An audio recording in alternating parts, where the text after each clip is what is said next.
Gloria a Dios. Yo sé que hay varias mujeres que les gustaría ir al REC, pero es exclusivo para los mens. Dije mens, no mensos. Bien, entonces, hermano, lo felicito. No se va a arrepentir.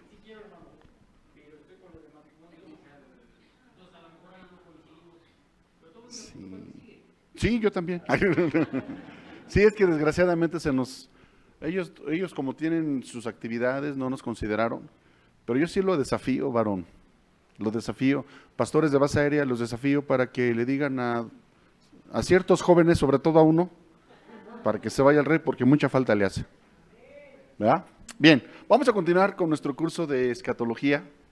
Yo le pido que esté muy atento, que no bajemos la guardia, iglesia. De repente siento como que nos desenfocamos, como que nos afanamos en las cosas del mundo.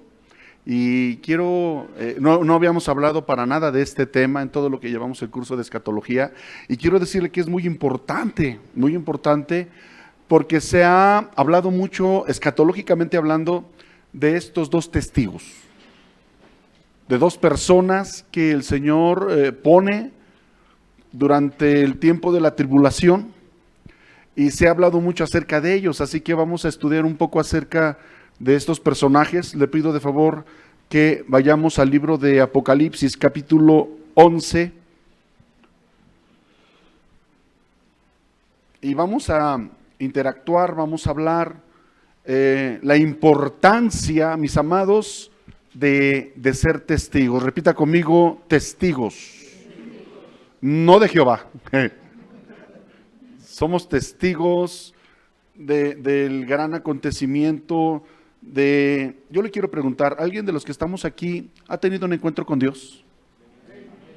Cuando usted tiene un encuentro con Dios, usted se convierte en un testigo, ¿no? Fíjese, vamos a leer a partir del versículo 3. Vamos a ir leyendo, le voy a ir explicando, vamos a ir analizando, y también si tiene algún comentario, si tiene alguna pregunta, ya sabe que es estudio bíblico. Y pues bueno, vamos a empezar.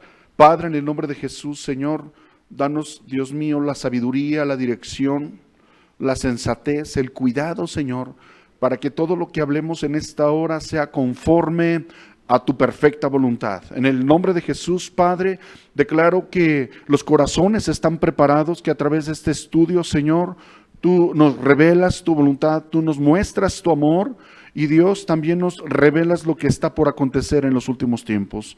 Unge mis labios, Señor, y Dios, te doy muchas gracias por este privilegio que nos das de compartir tu palabra, Señor. En el nombre de Jesús, amén y amén. Versículo 3 del capítulo 11 dice: y daré a mis dos testigos que profeticen por 1260 días vestidos de cilicio. Aquí, amados, hay algunas características. ¿Cuántos testigos son? Dos. Teológicamente hay quienes se atreven a incursionar en el mundo de la revelación y dicen es que los dos testigos son el Antiguo y el Nuevo Testamento. Son mera interpretación. Pero si hacemos un análisis profundo, efectivamente nos vamos a dar cuenta que el Señor nos dejó en el Antiguo Testamento su testimonio. Hizo un pacto con su creación. Amén. Pero el pueblo falló. Repita conmigo, falló. Su pueblo escogido se desenfrenó, se apartó, se volvió rebelde, se volvió idólatra, y entonces el Señor mandó a Jesucristo a morir por nosotros y originó un nuevo pacto. Y el antiguo pacto no es que haya quedado en desuso u obsoleto, sino que ahora nosotros, los cristianos, si bien es cierto que sí estudiamos, sí es muy importante porque Jesús lo mencionó, el Antiguo Testamento, pero para nuestra forma de vivir ahora, el Nuevo Testamento es nuestra regla de fe y de conducta. Amén. Entonces, Antiguo y Nuevo Testamento. Habla de dos testigos, habla de dos testimonios, y me di a la tarea de checar la definición de testigo, mis amados, y mire lo que encontré en el diccionario. Dice, persona que está presente en un acto o en una acción, con o sin intención de dar testimonio de lo que ha ocurrido. Por ejemplo, los testigos de una boda, el accidente, según testigos presenciales, se produjo cuando el conductor del camión intentó esquivar bruscamente un ciclomotor. 2, persona que ha presenciado un hecho determinado o sabe alguna cosa y declara en un juicio dando testimonio de ello. Ejemplo, declaro como testigo en un juicio por estafa. Las declaraciones de los principales testigos aportados por la acusación registraron muchas contradicciones. Eso es lo que más o menos nos habla de lo que son los testigos o un testigo. Es decir, usted presenció. Ahora, ¿por qué le digo? En Isaías capítulo 43, vámonos rápidamente. Ponga un separador, algo porque vamos a regresar ahorita. Isaías capítulo 43.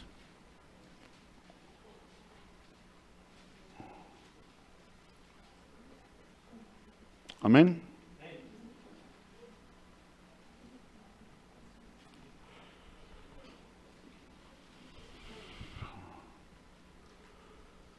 Fíjense, dice, voy a leer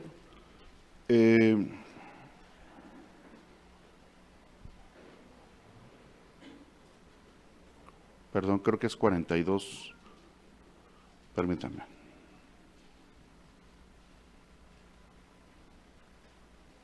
Sí, perdón, es 42. Isaías 42, versículo 5. Vamos a leer desde el 5.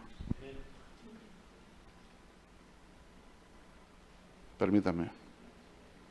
Dice, así dice Jehová Dios, creador del cielo, de los cielos, y el que los despliega, el que extiende la tierra y sus productos, el que da aliento al pueblo que mora sobre ella, y espíritu a los que en ella andan. Yo Jehová te he llamado en justicia, y te sostendré por la mano, te guardaré, y te pondré por pacto al pueblo, por luz a las naciones, para que abras los ojos de los ciegos, para que saques de la cárcel a los presos, y de casas de prisión a los que moran en tinieblas. Yo Jehová, este es mi nombre, y a otro no daré mi gloria, ni mi alabanza a esculturas.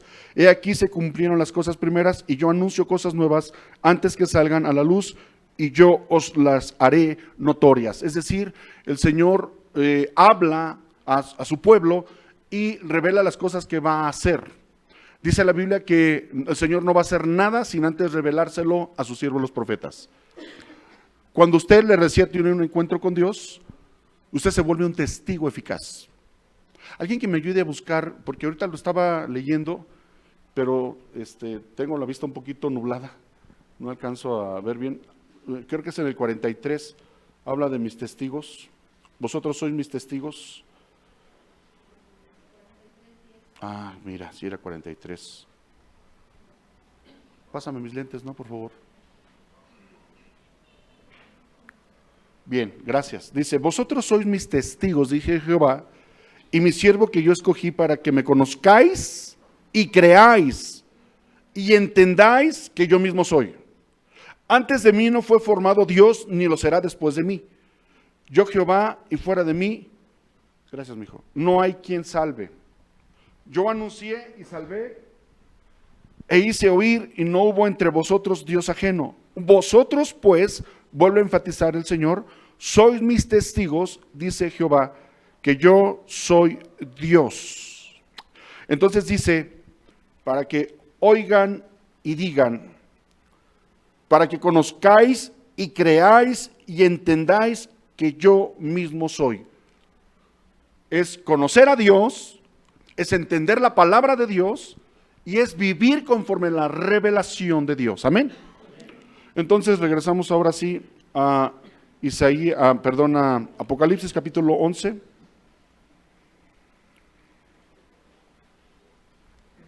Estos testigos, dice, y daré mis dos testigos que profeticen por 1260 días, que aproximadamente, si usted hace cuentas, escúcheme, son 3 años y medio.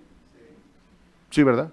3 años y medio. ¿Se acuerda cuando hablábamos del pacto que iba a ser la bestia, el anticristo, con el pueblo de Israel? Que los primeros 3 años y medio iba a ser un pacto de paz y después iba a romper ese pacto. Y entonces iba a erigir una estatua para que se le adore como a Dios a esta bestia. Son 3 personajes, acuérdese de esto, son 3 personajes que van a sobresalir cuando empiece toda esta situación de la tribulación. Es el falso profeta, y hasta lo había dicho en una ocasión anterior, el falso profeta es para el anticristo lo que Juan el Bautista era para Jesucristo. No me mire feo. O sea que el falso profeta le va a preparar el camino al anticristo, ¿sale? El falso profeta va a hablar de paz, el falso profeta va a declarar muchas cosas de amor y va a tratar de hacer que las naciones se unan. Y ¿se acuerda quién habíamos dicho que así como está la Biblia, quién más o menos se encamina? Porque muchos dicen que el Papa es el anticristo. Y yo le digo que no es el anticristo. Más bien es el falso profeta. Porque él es el que está hablando. ¿Sí has visto las noticias? ¿Sabías tú que ya quiere cambiar la Biblia? ¿Sabías tú que está hablando de paz entre los musulmanes y el pueblo de Israel? Y está hablando de paz y de armonía cuando dice la Biblia que hablarán de paz, pero habrá guerra y habrá desastre. Y este hombre quiere declarar que todo va a estar bien, que no va a haber problema, y está teniendo pactos con los principales líderes religiosos. Se van a unir todas las religiones. Hay gente que me ha dicho, pues es que eso está bien. Qué padre que se unan todas las religiones. Musulmanes, judíos, cristianos, por fin ya no va a haber guerra. Pues todo. Y el nuevo orden mundial está procurando que se levante una super religión, provocada por unir a todas las religiones. Se oye bonito, ¿no? Ay, sí, qué padre. Imagínate un templo, de hecho ya los hay en Europa, un templo donde los musulmanes van y adoran a Alá de 8 de la mañana, por ejemplo, a 10 de la mañana. Y luego de 10 a 12 llegan los cristianos y adoran a Jesucristo. Y después de las 12 llegan los judíos a adorar al Eterno. ¿Usted cree que eso está bien? Pregunto. No. El nuevo orden mundial está promoviendo que todas las religiones se unan en una sola religión. Que haya tolerancia, repite conmigo, tolerancia. Que entonces podamos, aunque tú creas en Alá, usted antes de que tuviera un encuentro con Dios, la mayoría de nosotros decíamos, todos los caminos te acercan a Dios, ¿sí o no? Todas las religiones te acercan a Dios, ¿sí o no? Pues no es cierto. No es cierto. No es el mismo Dios. Hay un solo Dios verdadero, pero también dice la Biblia que hay el Dios de este mundo, ¿quién es? Y Satanás se ha encargado de confundir, de distraer, para destruir a todos aquellos que no han puesto su mirada en el autor y consumador de la fe. Y entonces están promoviendo que se unan todas las religiones. Sentido común, iglesia. Y yo le pregunto, ¿ha leído el Corán alguna vez? Pues yo se lo voy a decir. Nada tiene que ver el Dios de los hebreos, nada tiene que ver nuestro Dios con Alá. Nada tienen en común. Es más, hay una parte en el libro, en el Corán, donde dice, no se te ocurra decir que Alá tuvo hijo. Para los musulmanes, Alá no tuvo hijo. ¿Usted sabía que nuestro Dios sí tuvo a su unigénito hijo?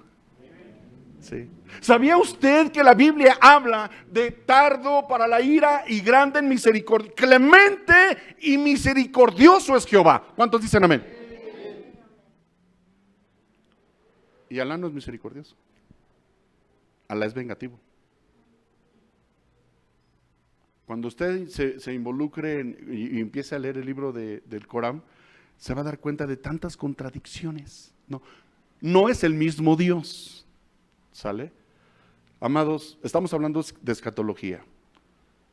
Y los Illuminati en estos últimos tiempos van a empezar a promover para que se unan todas las religiones. Y no tenemos nada en común con los musulmanes. Es más, lo voy a decir. Si a mí me dieran a escoger con quién podríamos compaginar, si con los judíos o los musulmanes, yo me inclinaría más con los judíos. Porque de ahí venimos nosotros. Dice la Biblia que la salvación viene de los judíos. Amén. Pero tampoco tenemos nada en común porque ellos rechazaron al Mesías. Y nosotros amamos al Mesías. Amén. Pero tampoco tenemos nada en común con cualquier religión que tú me digas. Con cualquier religión. Cuando nosotros sabemos, por ejemplo, te voy a poner algunos ejemplos. La Biblia habla en Timoteo 1:5, que hay un solo Dios y un solo mediador entre Dios y los hombres. ¿Quién es? Jesucristo. Y entonces el Vaticano enseña que hay una mediadora de todas las gracias, que hay una corredentora que es María. Entonces hay una contradicción. O el único mediador entre los dioses y los hombres es Jesucristo, o es María. Hay un solo Dios y un solo mediador, ¿se da cuenta? Entonces cuando ya empezamos a escudriñar, nos damos cuenta que tampoco tenemos nada en común con nuestros amados católicos. Que tenemos que orar por ellos, que tenemos que bendecirlos y tenemos que pedirle al Señor, Señor, visítalos. Y te lo había dicho la vez pasada, yo conozco gente que está en el catolicismo, pero que realmente ama a Dios. ¿Sí se acuerda? La Biblia dice en Éxodo 24, no te harás imagen ni ninguna semejanza de lo que hay arriba en el cielo, de lo que hay en la tierra y menos de lo que está debajo de la tierra. No te inclinarás delante de ellas, ni las honrarás. Una vez una persona me dijo, es que nosotros no las adoramos. Pues es que la Biblia no dice que las adores. Basta con que las hagas, ¿sí? Basta con que te inclines delante de ellas. Y desde el momento que le prendes una veladora a una imagen, pues ya la estás honrando. Entonces la Biblia me dice, no lo hagas, pero a ellos les enseñan que no tiene nada de malo. Y eso es bien peligroso, hermanos. Porque eso es idolatría. Entonces se da cuenta que no, es preferible, escúchame esto que le voy a decir, es preferible estar separados por la verdad que unidos por el error. ¿Cuántos dicen amén a esto? ¿Sí? Entonces sí, vienen tiempos bien complicados. Ahora fíjese, estos testigos, dice la Biblia que van a estar vestidos. ¿Cómo van a estar vestidos? Ahí dice en su Biblia. De silicio. ¿Qué significa esto? A ver, panorama bíblico, a ver, las doctrinas bíblicas. ¿Qué significa el silicio? ¿Qué representa el silicio?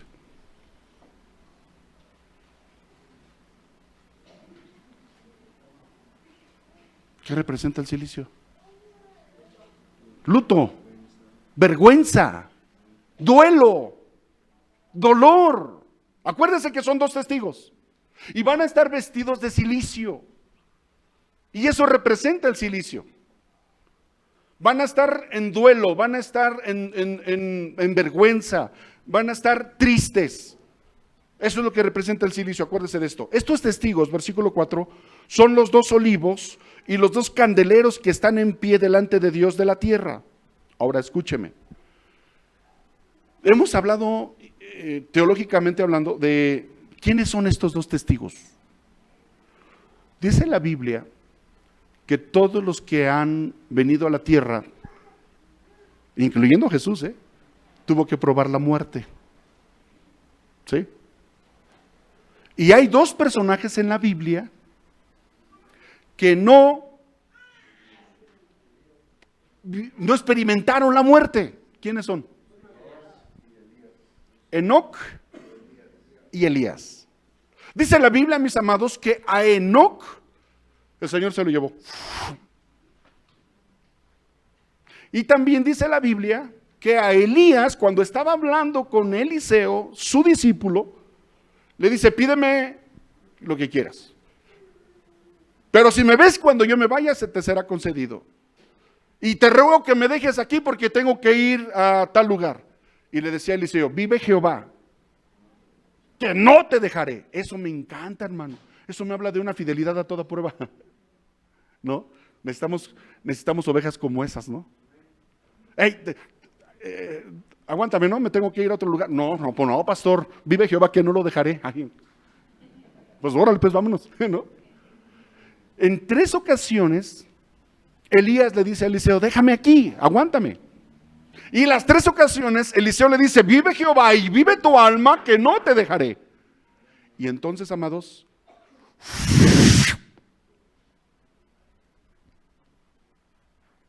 son los únicos 2 personajes en la Biblia donde se enseña que no murieron.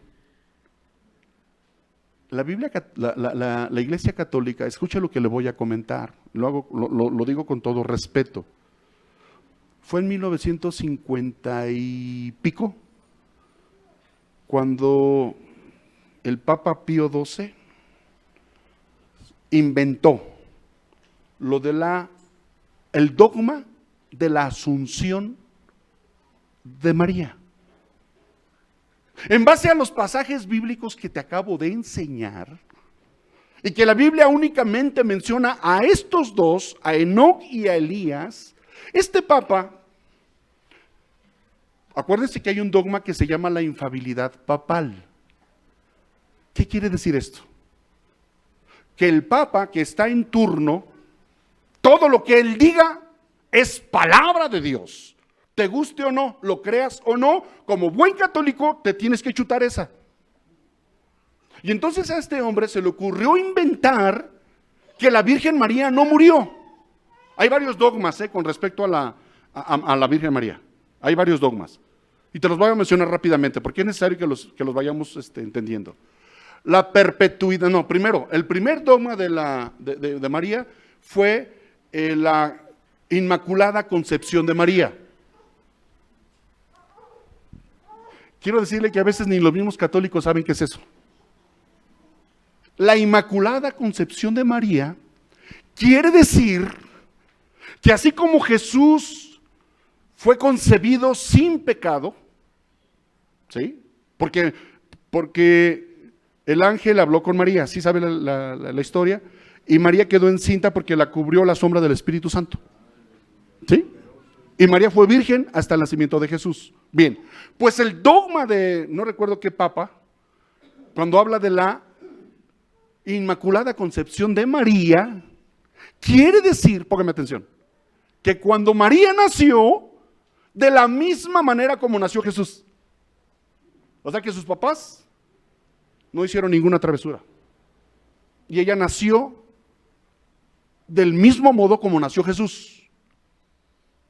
Cuando yo me confesaba, llegaba con él, porque yo sí me confesaba, yo sí era buen católico, quiero decirle. Ave María Purísima, sin pecado original, concebida. ¿Eso quiere decir? ¿Sabía o no lo sabía? ¿Ve? Y bien que te daras tus golpes de pecho, ¿no? Y no lo sabías. Sin pecado original, concebida. Es decir, la Inmaculada Concepción de María. Al principio pensábamos, cuando tú te refieres a la Inmaculada Concepción, pensamos en Jesús, que cuando quedó embarazada de Jesús fue milagrosamente, ¿sí me explico? Pero no, el dogma de la Inmaculada Concepción de María es que ella también fue procreada sin pecado original.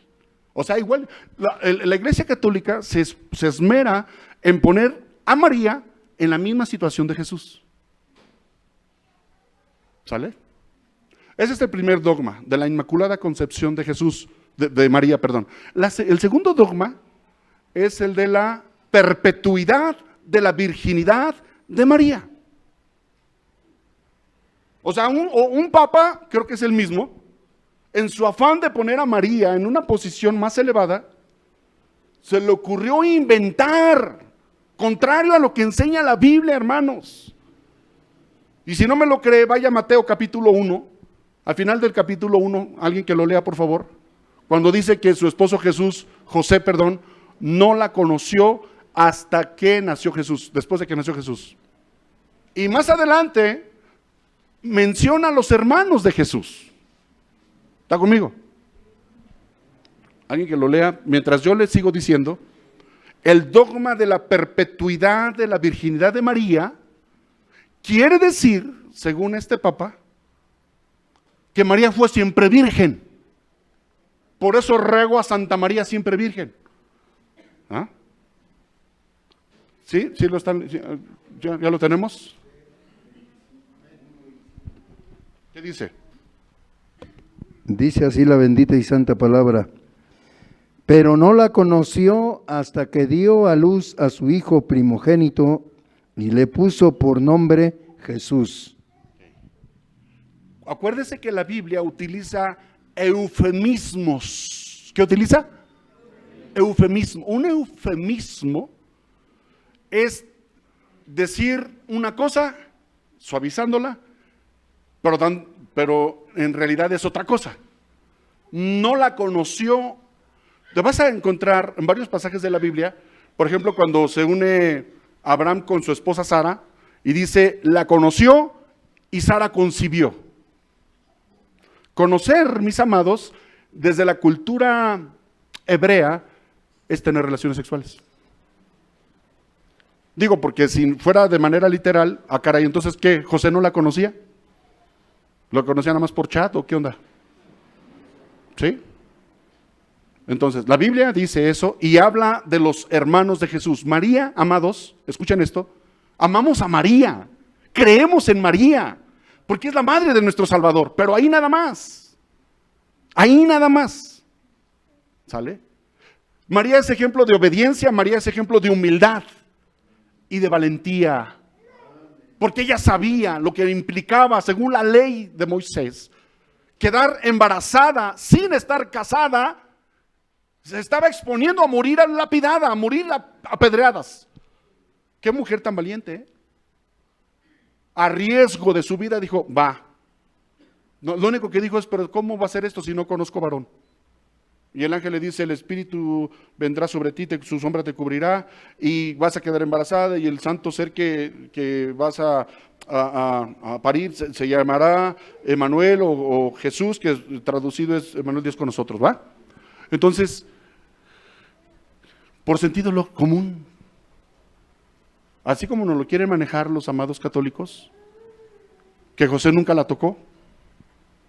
O sea, imagínate a María siempre en una vitrina o en un aparador, y José se levantaba y, hola María, ¿cómo estás? Hola, no, pues aquí nomás.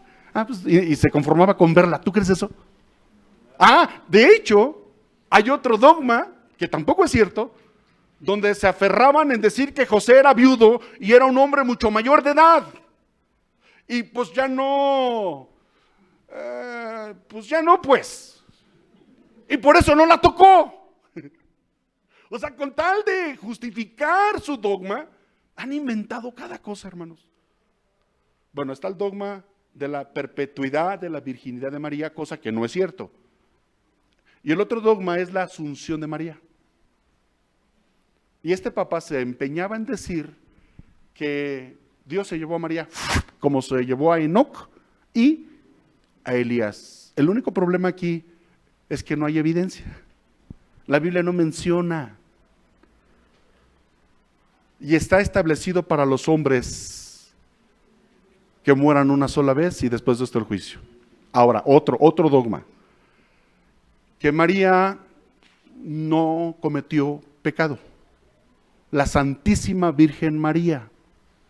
Y yo quiero decirle que como ser humano que era, cuando Jesús nació, la ley de Moisés ordenaba, escuchen esto, que tenía que llegar con el sacerdote y presentar, según su condición económica, una oveja de un año, sin defecto, para el sacrificio por su pecado. Pero María, juntamente con José, llegó con el sacerdote. ¿Y qué fue lo que ofreció? Unas palominas, unas palomas, unos palominos.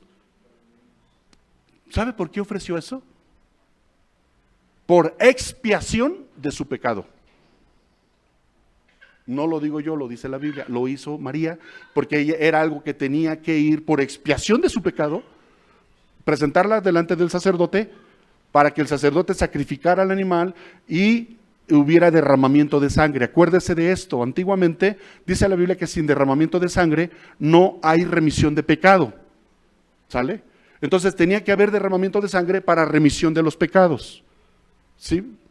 Por eso Jesús es el Cordero de Dios que quita el pecado del mundo, porque a través de la sangre que Él derramó, nos redimió de nuestros pecados. Amén. Entonces fíjense qué tremendo. María presentó su ofrenda por la expiación de sus pecados. Y la Iglesia Católica se empeña en decir que fue la Santísima porque nunca cometió pecado. Y, sorry, María era tan ser humano como usted y como yo. Así de fácil. Es más, cuando el ángel le habla y le dice la instrucción, ella dice, hágase con mi Salvador. Ella misma está reconociendo a Dios como su Salvador. Ella necesitaba un Salvador también. ¿Se da cuenta? No, y si le platicara otros puntos más. La Iglesia Católica se empeña en decir que María es la reina del cielo.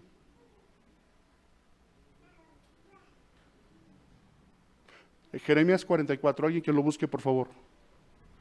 Nada más uno que lo busque. Alguien, ayúdame, Memo. En Jeremías 44 habla de la reina del cielo. Y dice quién es la reina del cielo. Sorpresa, no es María. Desde los tiempos bíblicos del Antiguo Testamento, los edomitas, los moabitas, adoraban a una divinidad que ellos le llamaban la reina del cielo. Y esta divinidad viene desde el principio. ¿Se acuerda que le platiqué la historia de Semiramis? De Nimrod y de Tamuz, que Semiramis era una bruja y que ella empezó a levantar estatuas para que a ella la adoraran y se autonombró reina del cielo. Por eso le digo, nada tiene que ver con María, ¿eh? La reina del cielo no tiene nada que ver con María, mis amados. Lean el capítulo ahí, en lo que lo buscas, voy a seguirle. Entonces está el dogma de la perpetuidad de la virginidad, está el dogma de la asunción. Yo quiero decirle algo, cuando la gente le reza a María, escúcheme esto, la gente está reconociendo en ese acto de fe que María está en todas partes. Y solo Dios tiene ese atributo de ser omnipresente. María no es omnipresente, hermanos. Por favor, entiéndanlo. Porque María no es Dios. Ahorita hay gente rezándole allá en la Basílica de Guadalupe. Hay gente rezándole el rosario allá en San Bartolito. Hay gente rezándole en Oaxaca a la Virgen de Juquila. A la de San Juan de los Lagos. A la del Perpetuo Socorro. ¿Sí me explico? Entonces están creyendo esta gente que María está en todas partes. Ahí donde le están rezando, casi donde 2 o 3 están congregados en mi nombre, ahí estoy yo en medio de ellos. Y eso es una mentira. María está en el cielo. ¿Cuántos dicen amén? Por su obediencia, por su sacrificio, por su humildad, María está en el cielo. Porque reconoció que necesitaba a su Salvador. Pero entonces, si María está en el cielo y no es Dios porque no es omnipresente, entonces María no puede escuchar los rezos que le hacen la gente aquí en la tierra. ¿Me explico?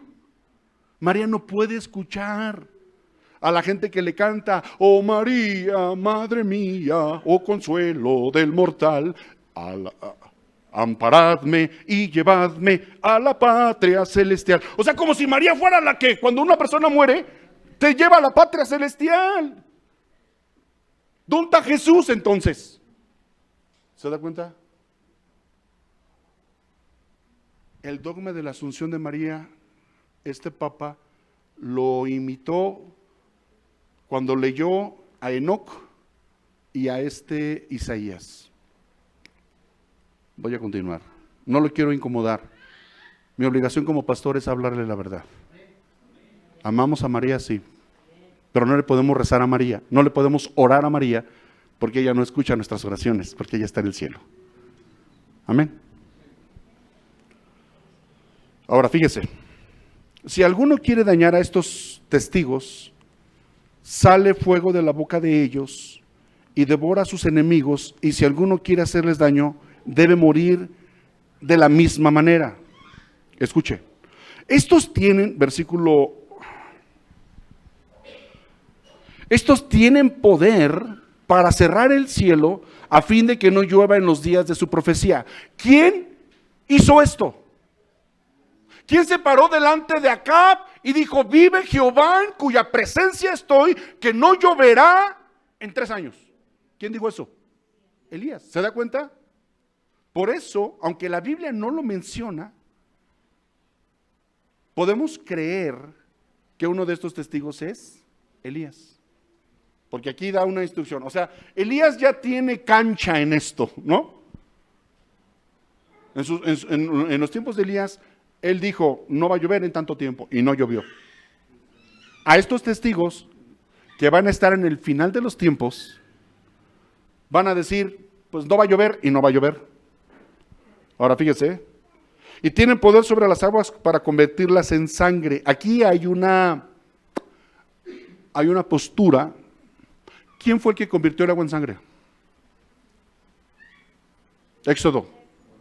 Moisés.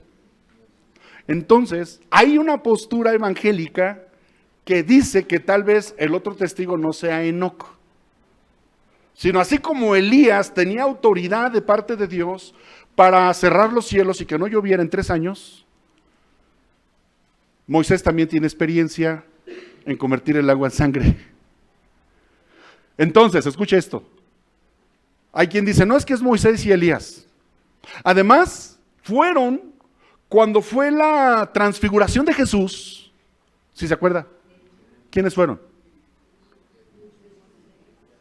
Pero no cuchiché en lenguas, hermano. ¿Quiénes fueron? Elías y Moisés. Acuérdense la historia. Que se transfiguró. Y al buen Pedro, como buen chilango, dice la Biblia que estaba todo atemorizado y dijo, ay, qué bueno que esté aquí Elías y Moisés, sería bueno que hiciéramos una enramada, ¿no? ¿Sí se acuerda? 3 enramadas, una para Moisés, una para Elías y otra para Jesús. Bueno, independientemente, porque espero, hermano, espero con todo mi corazón, que tú no estés aquí, en la tierra, para que digas, si era Moisés, o si era Enoc. Ojalá ya no estemos aquí. Y lo declaro con todo mi corazón. Porque creemos que antes de esto va a ser el arrebatamiento. Y usted ya no va a estar. Bueno, pero si se queda en el arrebatamiento, por favor, acuérdense de esto, los que se van a quedar en el arrebatamiento, va a haber otra razón para que puedas llegar al cielo. O sea, sí va a haber ahí dicen que ya no. Los que se queden en el arrebatamiento ya no la van a librar. Sin embargo, hermanos, yo digo que sí. Y te voy a decir por qué. Porque dice que cuando la bestia les va a poner una marca para que puedan comprar en la mano derecha o en la frente, ¿sí? Y todos los que se pongan la marca de la bestia van a probar el cáliz de la ira de Dios. Y los que no se pongan la marca de la bestia, los van a matar, los van a decapitar, pero la van a librar. ¿Sí me explico?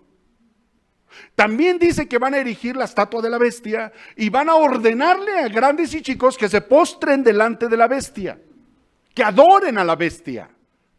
Y los que no lo hagan, acuérdate lo que te voy a decir, los van a decapitar.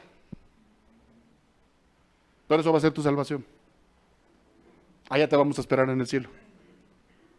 O sea que los que se queden en el arrebatamiento no aceptaron el sacrificio y la muerte de Jesús. Entonces, para poder llegar al cielo, van a tener que, con su propia sangre. Pero imagínate por un momento la escena. Ponte la marca, no vas a poder comprar, no vas a poder viajar, no vas a poder hacer nada. Ponte la marca. Y te van a ejercer presión. Con tal de que digas, pues ya, con tal de que me dejen en paz, póngame la marca, aguas, porque eso va a ser tu perdición. ¿Sale? Si no te pones la marca, te van a dar cuello, literal. Pero vas a poder llegar al cielo. Acuérdense de esto, Por eso les digo, por favor, no se queden. Cuando suene la trompeta y cuando sea el arrebatamiento, no se vayan a quedar. Pero si alguien de ustedes se queda, yo estoy con esa duda de que si es Enoc o es Moisés. Acuérdate, no te pongas la marca, no te inclines ante la bestia, te vuelan la cabeza, dolor va a durar como unos 3 segundos nada más. Vas a morir, pero allá te esperamos en el cielo. Y cuando llegues al cielo, acuérdate de investigar si siempre era Moisés o Enoc. ¿No? Y nos puedas decir, no es cierto. Ahora, fíjese. Dice, tiene poder sobre las aguas para convertirlas en sangre y para herir la tierra con toda plaga cuantas veces quieran. Escuchen esto. Cuando hayan acabado su testimonio, la bestia que sube del abismo hará guerra contra ellos. ¿Y qué va a pasar? Y los matará. Chale. Pues no se supone que eran los testigos de Dios. Espérame. La gente en ese momento no va a decir, chanfle, ya los mató la bestia. ¿Por qué le tengo que mencionar esto? Eran testigos fieles. Los 2 olivos que estaban en la presencia de Dios eran testigos porque conocían la gloria de Dios. Eran testigos porque conocían a Dios. Eran siervos de Dios, ¿sí o no? Y se les permitió que los mataran. Esto me recuerda a lo que dice Pablo, hermanos. Si vivimos, para el Señor vivimos. Y si morimos, para el Señor morimos. ¿Cuántos dicen amén a esto? Por favor, hermanos. Los cristianos de ahora se enojan con Dios cuando Dios toma una decisión de llevarse a alguien a su presencia. Hay gente que se enoja con Dios. Para eso te serví. Les platiqué la historia de un pastor que su esposa murió. Y llegó con Dios y dijo, Señor, córtala, ya no quiero nada contigo. ¿Por qué te llevaste a la única mujer, al amor de mi vida? Ya no quiero nada contigo, Señor. ¡Ay! Pues qué clase de siervos, ¿no? Cuando decimos que reconocemos el señorío de Jesús, escúcheme, estamos entendiendo que Él puede hacer con nosotros lo que Él quiera. Escuche esto, Eso lo sabían los primeros cristianos, cuando los arrojaban a los leones. Ellos lo sabían los primeros, los hombres y mujeres que conocieron a Jesucristo. Y ¿sabías tú que de los 12 apóstoles, solo uno tuvo una muerte tranquila? Pero a los 12 les fue, hermanos, gacho. Murieron martirizados, murieron torturados. Los apóstoles de Cristo.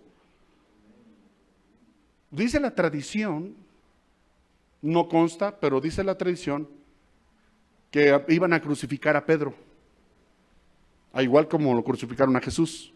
Y Pedro, por decir que yo no soy digno de morir como mi Señor. Y lo crucificaron de cabeza. ¿Se da cuenta? Todos tuvieron una muerte horrible. Dice la Biblia que aquel que quiera salvar su vida, la perderá. Pero el que pierda su vida por causa de mí, dice el Señor, entonces la hallará. Cuando usted reconoce que Jesús es el dueño de su vida, Él se lo puede llevar en el momento que quiera. O cuando usted dice que mi familia le pertenece a Jesucristo, se puede llevar a cualquier miembro de tu familia en el momento que lo quiera. Y aquí me atrevo a decirle algo: si usted ama a sus hijos, no los ame tanto. Porque a veces descuidamos nuestra relación con Dios, nos afanamos tanto en la familia. ¿Por qué cree que Dios le dijo a Abraham, Abraham, sí, Señor? Pues ¿qué crees, Abraham? Sacrifícame a tu hijo al que tanto amas. Ándale.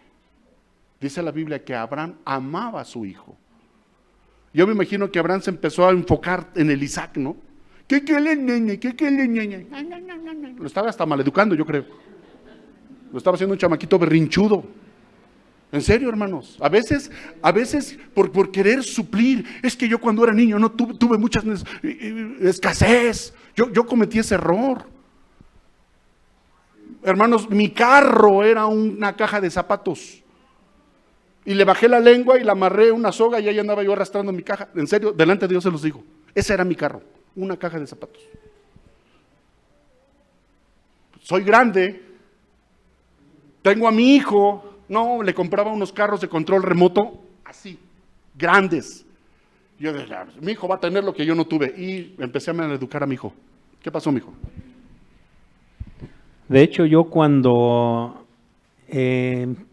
aprendí a leer la Biblia de primero, cuando me compartieron la palabra, hubo dos cosas. Una, que tenía que entregar a mis hijos, así todo. Y yo les decía, no manches, pues, ¿por qué? O sea, no, pues, ¿cómo crees? Está cañón, ¿no?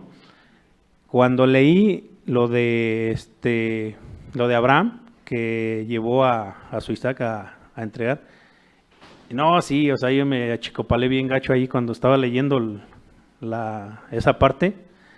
Decía, no, Señor, ¿cómo crees? O sea, y ya conforme fue pasando el tiempo, cuando llegamos aquí, ya tomamos discipulado y todo eso, ya entendí toda esa parte la Biblia la entendí. Puse mis hijos en el altar, todo lo que yo tenía, dije, no, pues es tuyo, o sea, no, nada me pertenece. Y hasta la fecha, o sea, dije, pues, ¿para qué me afano en todas las cosas si todas son tuyas, de parte de ti las tengo? No soy nada sin Él. Dale un fuerte aplauso al Señor. Aleluya. En serio te lo digo, si amas a tu hijo, no lo ames tanto. No vaya a ser que lo empiezas a amar más que a Dios y Dios no comparte su gloria con nadie. Por eso le digo. ¿Qué pasó, mi hermano?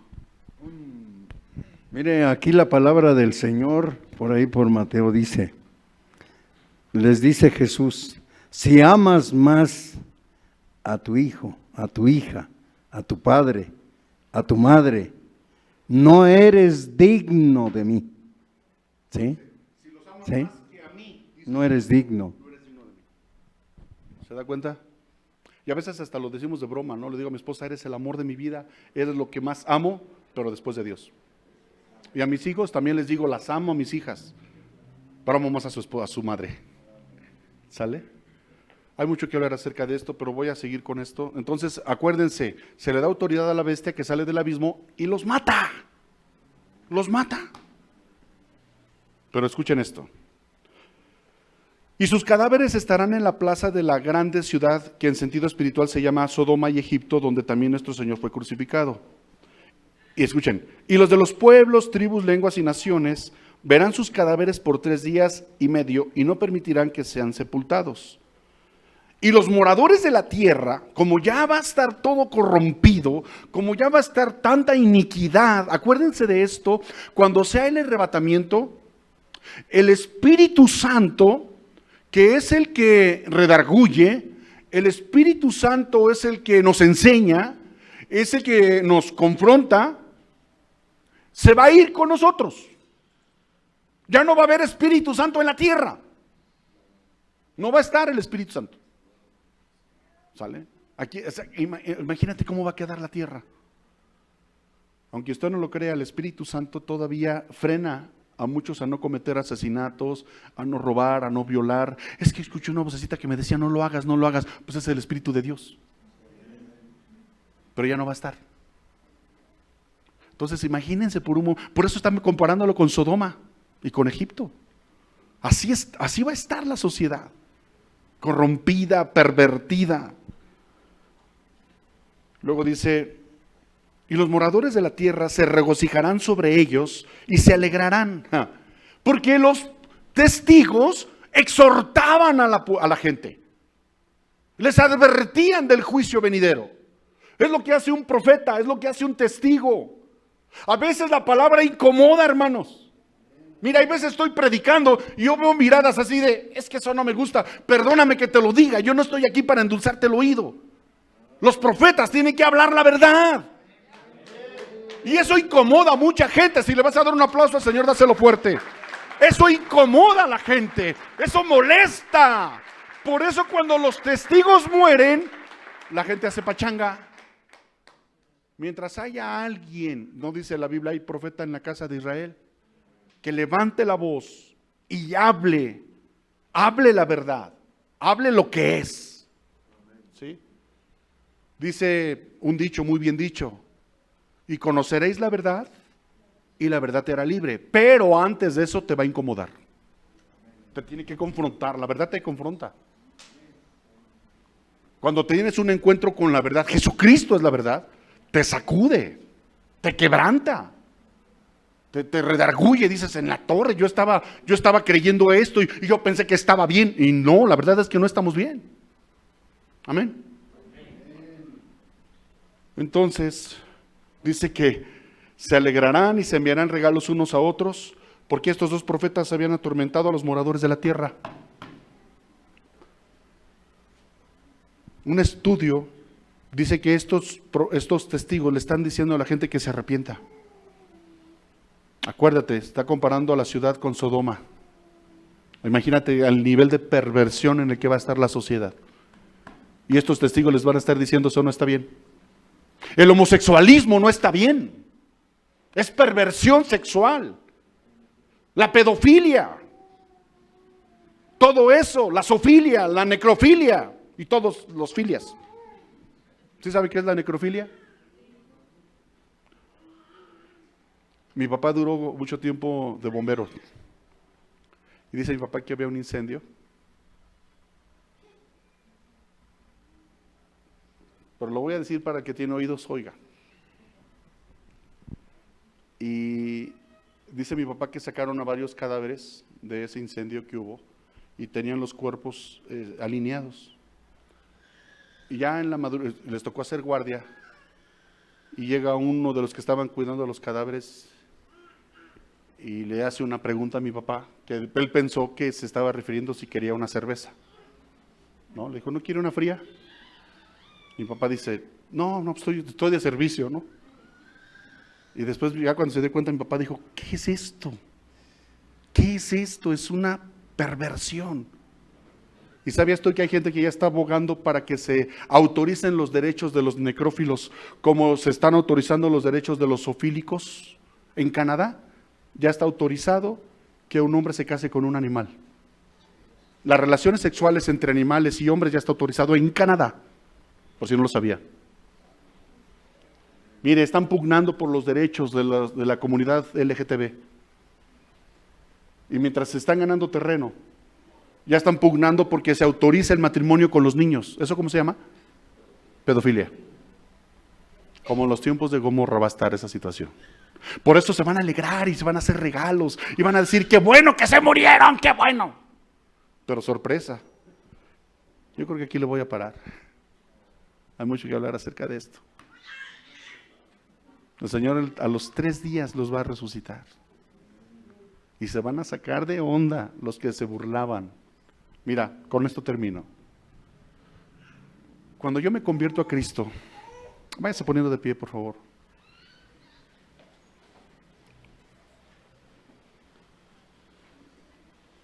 Y el Señor me empezó a usar para hablar de su palabra, para hablar de su amor. La mayoría de la gente a la que yo le hablaba se burlaba. Sobre todo porque me conocían en mi vida antes de venir a Cristo. Y esa gente, mi misma familia se burlaba. Pero cuando ya vieron que la cosa iba seria, cuando vieron mi matrimonio restaurado, mi familia, yo soy muy bendecido, hermanos, porque mi familia está bien. Mis hijos aman a Dios. Amo a mi esposa, tengo un matrimonio ejemplar. No así mis hermanos, no así mis parientes. Entonces cuando ellos ya vieron el cambio, y los que se burlaban, Después llegaron a pedirme consejo. Después pedían que, tú que estás más cerca de Dios, por favor ora por mí. Me daban ganas de voltear y decir, pero ¿cómo? Si bien que te burlabas, ora para que se te quita, no lo voy a hacer, ¿no? Y fue como empezaron a venir uno a uno a los pies de Cristo. ¿Se da cuenta? Así que si por ahí se andan burlando de su testimonio, no se preocupe. Del mismo Jesús se burlaron. Acuérdese, si vivimos, para el Señor vivimos. Si morimos, para el Señor morimos. ¿Cuántos son de Cristo? Así que aguante vara. No se me desanime, no se me achicopale. Van a venir cosas bien rudas. Ya estamos con los dolores de parto. Ya están matando a los cristianos en Nigeria, están matando a los cristianos, los están quemando como el Señor Jesús lo había establecido. Ya está pasando. Pero esa es nuestra salvación. El que pierda su vida por causa de mí, entonces la hallará. Yo creo que ha de ser un honor estar con Obrador. No, digo, perdón. Ha de ser un honor. Ay, Señor. Fuchi, caca. Ha de ser un honor. Escuchen esto. Ha de ser un honor morir por la causa de Cristo. Ha de ser un honor. ¿Sí o no, iglesia? Neta. Pues apliquémonos, esforcémonos. Amén. Cierre sus ojos. Padre, en el nombre de Jesús. Señor, yo te doy gracias por lo que tú nos estás revelando. Ayúdanos, Señor, a mantenernos fieles a tu palabra. Como esos dos testigos, Señor. Que tú les diste autoridad, Señor, para que convirtieran el agua en sangre y para que no lloviera, Señor. Gracias, Padre, porque tú nos das autoridad, Señor, aún sobre los elementos naturales. Porque dice tu palabra, estas señales seguirán a los que creen. En mi nombre echarán fuera demonios, hablarán nuevas lenguas. Y pondrán las manos sobre los enfermos y estos sanarán. Tú hablas de señales, prodigios y milagros, Señor. Para todos los que te creemos, para todos los que te amamos y para todos los que te servimos. Ayúdanos a ser testigos eficaces de tu amor, Señor. Bendigo a cada uno de mis hermanos, Señor, que el día de hoy están aquí. Fortalécenos, bendícenos, llénanos de tu amor, de tu gracia y de tu favor. Ayúdanos, Señor, a permanecer firmes en el santo llamamiento al que tú nos has llamado, Señor. Bendigo esta lección y te pido, Padre amado, que confirmes tu palabra en las vidas de mis hermanos. En el nombre de Jesús. Amén. Y amén. Den un fuerte aplauso al Señor.